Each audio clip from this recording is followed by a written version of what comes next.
In the cultural city of Vadodara, a unique 2 day art exhibition was recently held by the Sculpture Department of the Faculty of Fine Arts at MS University in collaboration with the Sakya Foundation. The event focused on giving new life to textile waste by turning it into art. Third year fine arts students collected discarded fabric and, over a 10-day workshop, created 18 sculptures under the guidance of artists Shanta Sarvaiya and Soumya Akshat. Each piece carried a powerful message about sustainability and environmental awareness.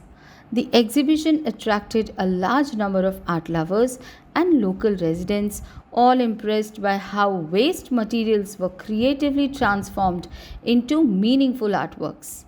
The initiative not only showcased the talent of young artists but also spread an important message about reusing resources to protect our environment.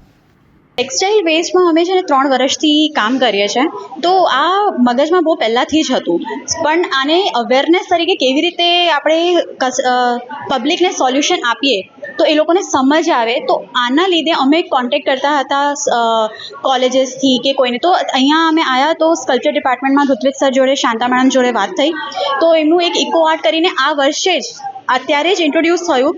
તો એમાં અમે કીધું કે okay, તો અમે textile વેસ્ટને લઈને કશું કરી શકીએ છીએ.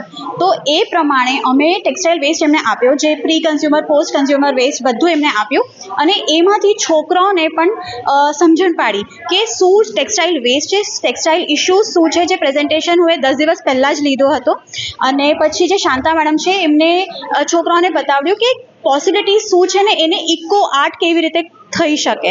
તો અમે શેર કર્યું કે એટલે બધાનું આ બ્રેઇન સ્ટોર્મિંગ છે, છોકરાઓનું, ટીચર્સનું, જે ઋત્વિક સર છે, શાંતા મેમ છે, મારું, અમે બધા સમજીને એકબીજા જોડે ડિસ્કશન કરીને આ અમે પછી ઇકો આર્ટને આવી રીતે એક્ઝિબિશનમાં, એટલે 10 જ દિવસમાં છોકરાઓએ બહુ સરસ કામ પણ કર્યું છે. એમને જે અમે સિચ્યુએશન આપી, અમે જે પ્રોબ્લેમ એમને બતાડી કે હવે આ પબ્લિકને તમે કેવી રીતે સમજણ પાડી શકશો, એનો પ્રોબ્લેમ શું છે અને આ સોલ્યુશન શું છે. તો સાંકે ફાઉન્ડેશન સોલ્યુશન આપે છે કે તમારા ફાટેલા કપડાં, સારા કપડાં જે પણ હોય તમે સાંકે ફાઉન્ડેશનને આપો. અમે રીસાયકલિંગ, અપસાયકલિંગ કે ડાઉનસાયકલિંગ, જે બી કન્ડિશન હશે કપડાની, એવી રીતે અમે એને આગળ પ્રોસેસ કરીશું. તો આ આખું બ્રેઇન સ્ટોર્મિંગ એવી રીતે આવ્યું 3 વર્ષમાં. ધીમે ધીમે પછી આવા એસોસિએશન કરીને અમે આવી રીતે અવેરનેસ કરવા માંગીએ છીએ કે તમે લેન્ડફિલમાં ના નાખશો, કારણ કે લેન્ડફિલમાં જશે તો પોલ્યુશન બહુ જ ગંદુ કરે છે. તો આવી રીતે અવેરનેસ કરવા માંગીએ છીએ અમે. ये एग्जीबिशन एक्चुअली एक वर्कशॉप हुआ, हमने एक कोलैबोरेशन में वर्कशॉप किया. ऐसे कोलैबोरेशन जो टेक्सटाइल वेस्ट को इकट्ठा करते हैं, तो वो टेक्सटाइल वेस्ट से कैसे स्टूडेंट्स, हमारे स्टूडेंट्स तो स्कल्पचर के स्टूडेंट्स हैं, तो यूजिंग ये टेक्सटाइल के जो वेस्ट है इसको यूज़ करते हुए सभी स्टूडेंट्स ने काम किया हुआ है. और ये 10 दिन के वर्कशॉप में किया हुआ काम का हमने एग्जीबिशन किया 11वें दिन में.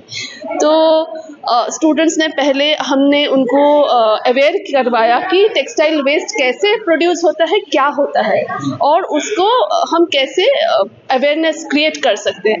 फिर स्टूडेंट्स ने सब स्टूडेंट्स ने अपने अपने तरह से अपना थॉट प्रोसेस से सोचा और अपना काम किया, और फिर आज उसका एग्जीबिशन हम कर रहे हैं. और ये एग्जीबिशन 2 दिन के लिए है, आज और कल सुबह 10 बजे से रात को 8 बजे तक.